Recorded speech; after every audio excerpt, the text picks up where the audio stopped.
The city known by the names Istanbul, Constantinople, and Byzantium has been one of the world's most significant cities since its initial establishment, boasting a unique silhouette and a history-filled structure. Despite being filled with prominent structures such as Topkapi Palace, Hagia Sophia, Basilica Cistern, Maiden's Tower, Dolmabahce Palace, and Galata Tower, today every corner of the city still exudes history like a concrete forest. Istanbul will likely preserve this characteristic for many years to come. However, was the location where Istanbul was founded always as significant? To find the answer to this question, we need to go back thousands of years to the history of ancient Anatolia. Ancient Greek city-states gained economic power and opened new settlements by establishing colonies along the Mediterranean and Black Sea between the 8th and 6th centuries. The story of Istanbul begins with legends dating back to this period.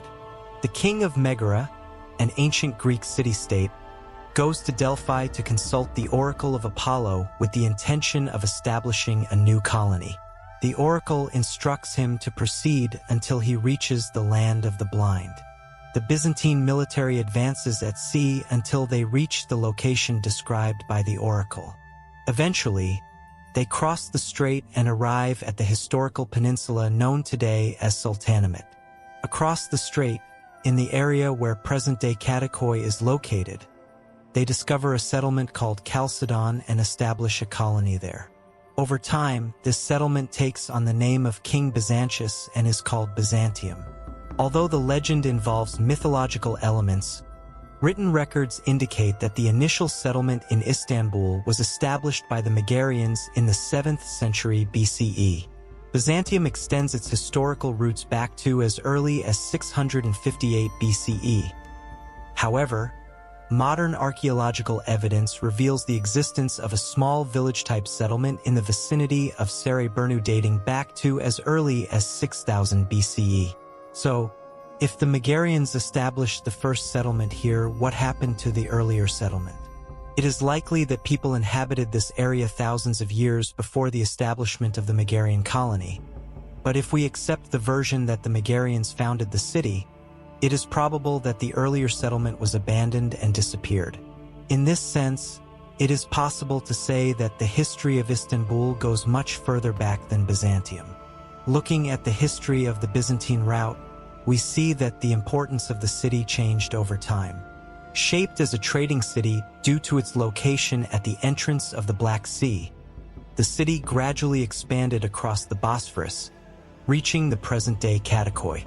The city was captured during the Scythian expedition of the Persian Empire in 513 BCE, and it appears that the Persians did not retain control of Byzantium. As we come to the period of the Peloponnesian War, we see that the city regained importance. During this time, Byzantium served as Athens' grain supplier, and the Spartans, in conflict with Athens, took control of the Byzantine route in 411 BCE to cut off the city's grain supply during the siege of Athens. However, with the withdrawal of the Spartans, the city was captured by the Athenian army, incorporating the Byzantine route into its territory. The city was conquered by the Romans in 196 CE during the reign of Emperor Septimius Severus. After this date, the city was connected to the city of Perinthus in Marmara Araglisi, and it would take about 130 years from the Roman occupation for the city to gain real significance. The 3rd century was a period of great crisis for the Roman Empire. We briefly mentioned this in our video titled, "Why did the Roman Empire convert to Christianity?" For those who haven't watched the video, it's worth mentioning the crisis known as the 3rd century crisis. Starting from 235 CE, Rome faced numerous challenges such as internal conflicts, wars, famine, and diseases. There were frequent changes of emperors, the economy was almost collapsing, and this situation caused significant troubles both socially and militarily within the empire's borders. The crisis of the 3rd century came to an end on November 20th, 284, with the accession of Emperor Diocletian to the throne. However, many reforms had to be implemented in economic, social, and political areas to end this crisis period. At the forefront of the political reforms was the establishment of the Tetrarchy, a quadripartite governing system. Initially, Rome was vulnerable and on the verge of being invaded several times. After Diocletian, Rome's center of preference shifted towards cities in northern Italy, such as Milan and Ravenna, which were considered more secure. While Rome retained its significance in traditional and religious terms, it had virtually lost its administrative importance. Another factor was economic.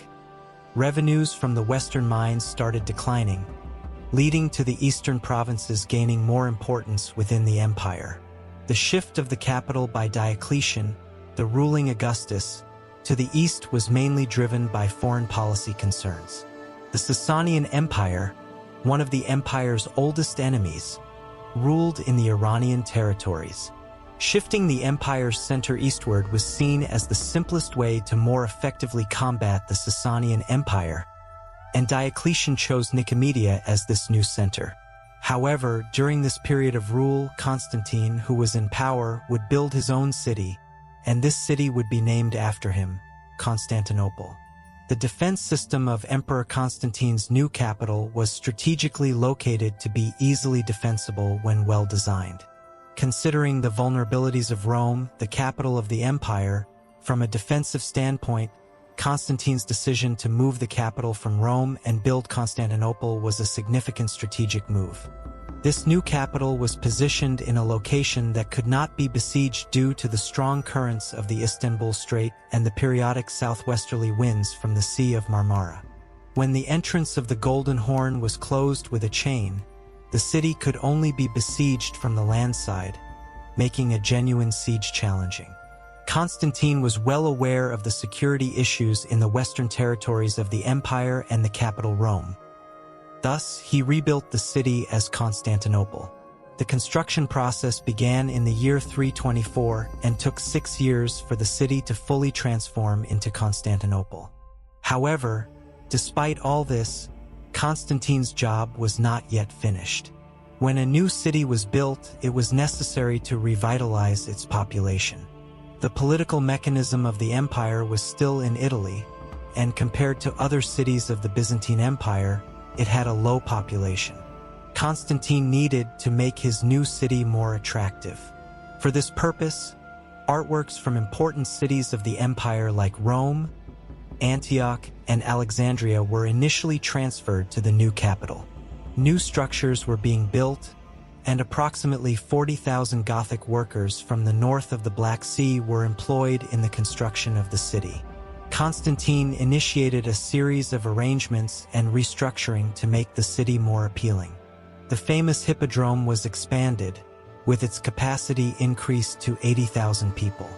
New temples were built, streets were widened, and statues of famous figures from Greek and Roman history were placed in the city. However, the expanding city's most pressing need was a water source. Constantine had the Basilica Cistern, one of Istanbul's oldest water sources, built. The city was officially consecrated on May 11th, 330, and Nova Roma, meaning New Rome, was formally established. Nevertheless, constructing magnificent structures and implementing policies like free grain assistance and free bread distribution, aiming to quickly increase the new city's population, proved insufficient. Making New Rome more appealing to everyone became a priority.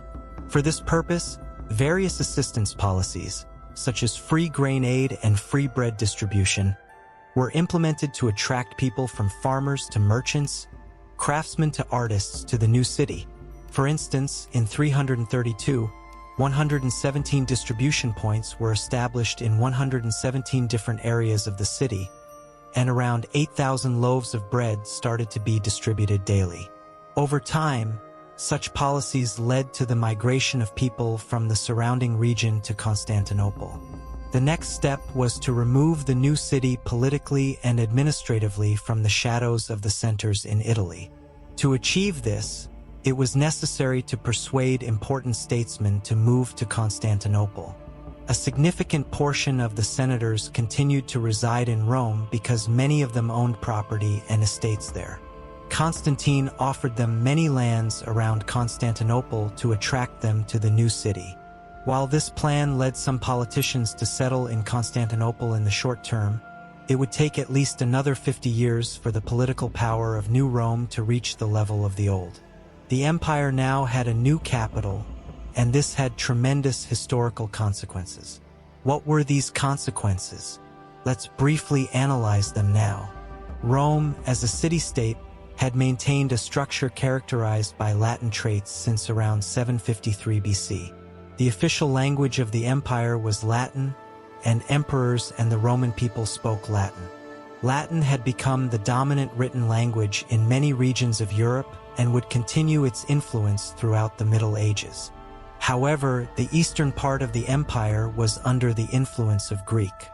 The people in this region directly spoke Greek, declared the official language in 610 AD. The change was not only in the language but also in the cultural sense. Advisors and teachers of the emperors were no longer Romans, but rather people directly descended from the region. Many ideas and thoughts from the East began to infiltrate the imperial institution.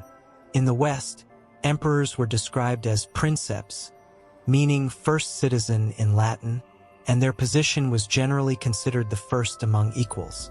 According to this tradition, all Roman citizens were equal, and the emperor was one of them. However, he had higher influences. This made him the consciousness of citizens among equals. In contrast, in the East, there was the understanding of the god emperor. For example, Persian rulers were considered sacred and often inaccessible individuals. With the spread of Christianity during this period, the idea of the god emperor transformed into the concept that the earthly ruler represented the divine ruler in heaven. In summary, we can explain the difference between the Eastern imperial understanding and the traditional imperial understanding in the West with the following examples. Former emperors residing in Rome were generally people who were closely connected with the public. They walked to the Senate, did not have many guards with them, and, as a result, many Roman emperors were assassinated. However, after the center of the empire shifted to the east, emperors began to be seen as more sacred beings. Yes, traditionally in Rome, emperors could be deified, but this was generally an honorary rank given by the Senate after the emperor's death. In the Eastern Roman Empire, emperors became unreachable figures even while alive. Inauguration ceremonies and official ceremonies became much more extensive and closed to the public. While emperors in the West generally lived in villas, magnificent palaces were built in the East. If an emperor had to appear before the public, he had to be in a high place and in a distant location from the public. In short, after the center of the empire became Constantinople, the empire was elevated to a much more sacred level. When Emperor Constantine died in 337 AD, the new city was named Constantinople in his honor, meaning Constantine's city. From its establishment, Constantinople served as the capital of the Eastern Roman Empire for over 1,000 years, except for the approximately 50-year rule of the Latin kingdom established by the Crusaders. After the Ottoman conquest in 1453, it served as the capital of another empire for 470 years. Istanbul was the capital of empires. Throughout this period, it always remained one of the world's most important cities and became a historical symbol and a cultural center in its own right. Over the years, it experienced looting, wars, fires, and earthquakes, sustaining damage many times. However, it managed to stand tall regardless. In conclusion, New Rome, envisioned by Constantine, succeeded in being as magnificent and splendid a city as Old Rome.